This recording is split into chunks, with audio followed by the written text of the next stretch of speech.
you'll find that you see things so clearly. You, as a truth seeker, you will find the truth only when you walk alone in this journey. You see yourself clearly, you see other people so very clearly. And with that, inevitably comes disappointments.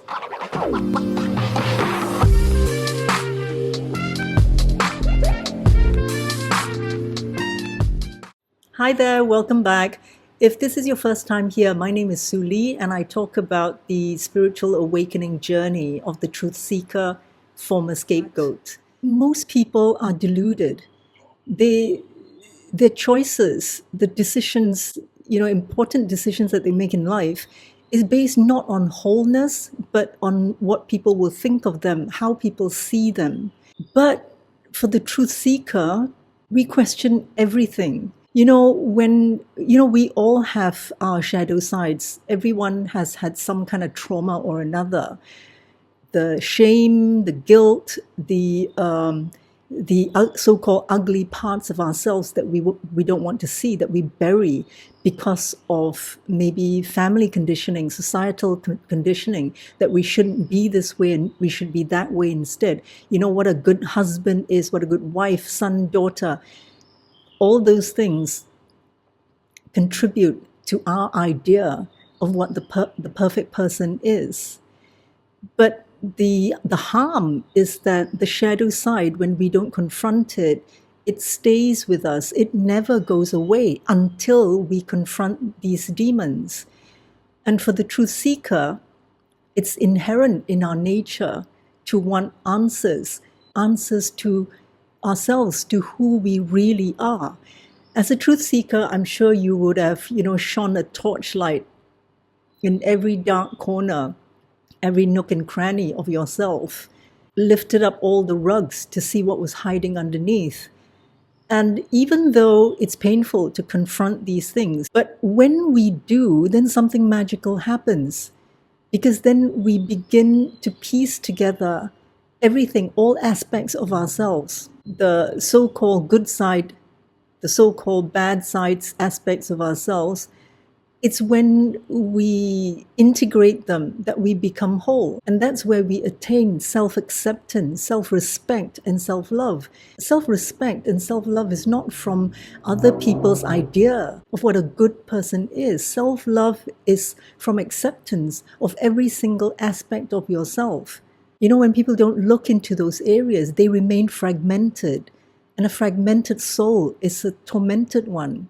Nowadays, it's becoming more and more difficult to integrate and to become whole because there are just too many distractions. The media distracting us with the stories of politics. One moment is this, one moment is the other, keeping us entertained, keeping us hooked. Every piece of news has a cliffhanger.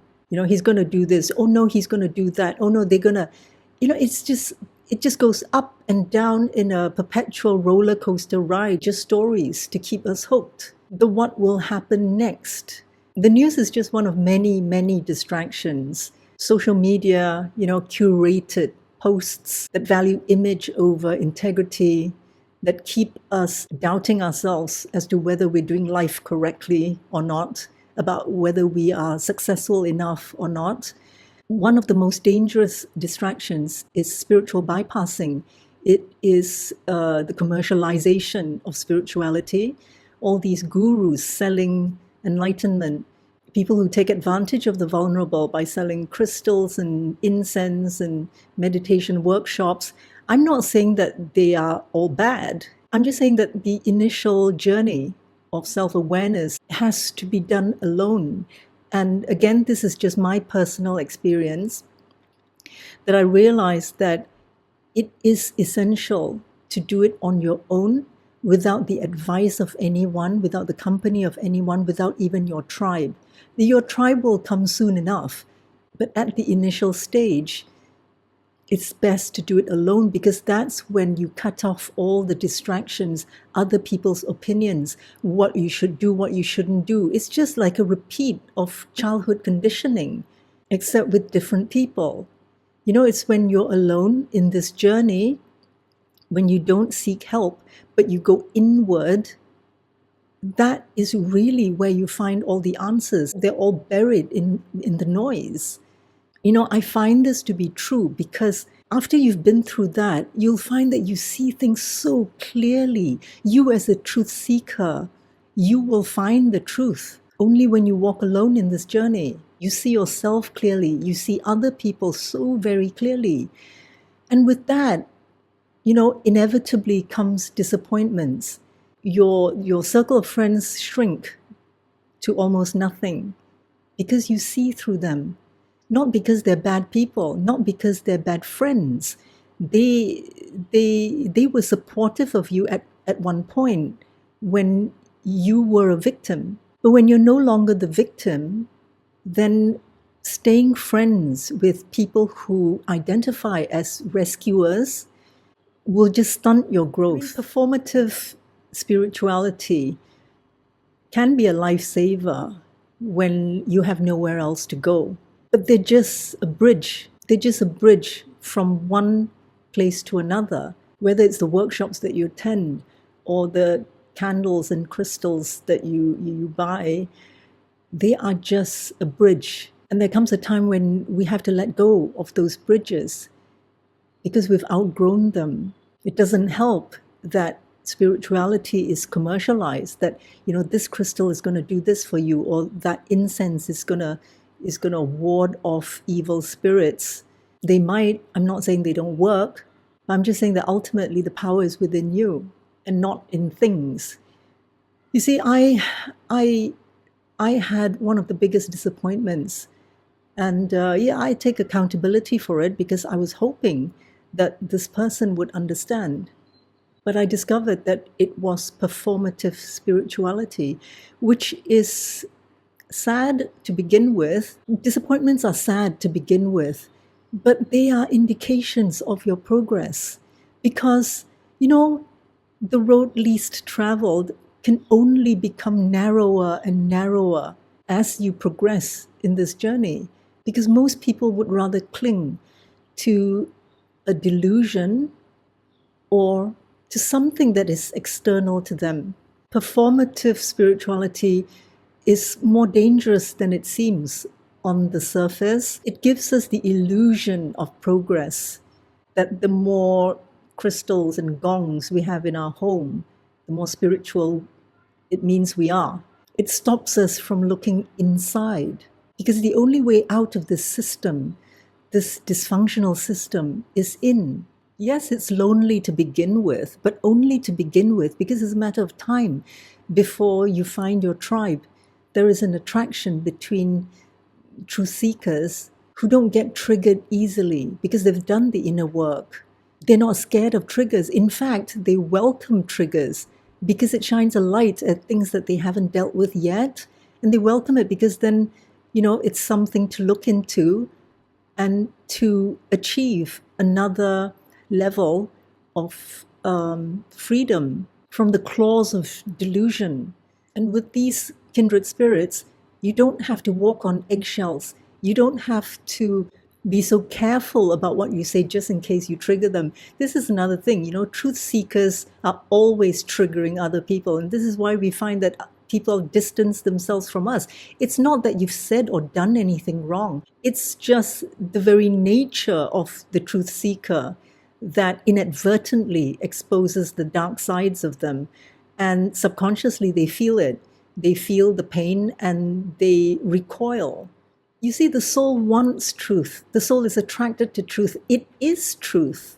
But it's just the human body, the unaware human, that prefers to cling on to delusion because it offers temporary comfort, because it's just too much hard work to go into, to go within. And this is why a lot of people have this cognitive dissonance where on one level, on the material level, they truly believe that they're living their values, but on a subconscious level, they know they're not.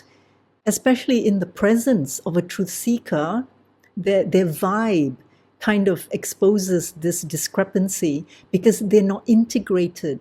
So when you meet a kindred spirit, they don't recoil, and that's where everything flows effortlessly. You don't have to make an effort to remain friends with someone or to remain in a relationship with someone. No effort is required. The journey of the truth seeker, the former scapegoat, is by and large, I would say, in 3 phases. Phase 1 is the discovery of your dysfunctional family. If you were the scapegoat, then you are the one who will escape this toxic system.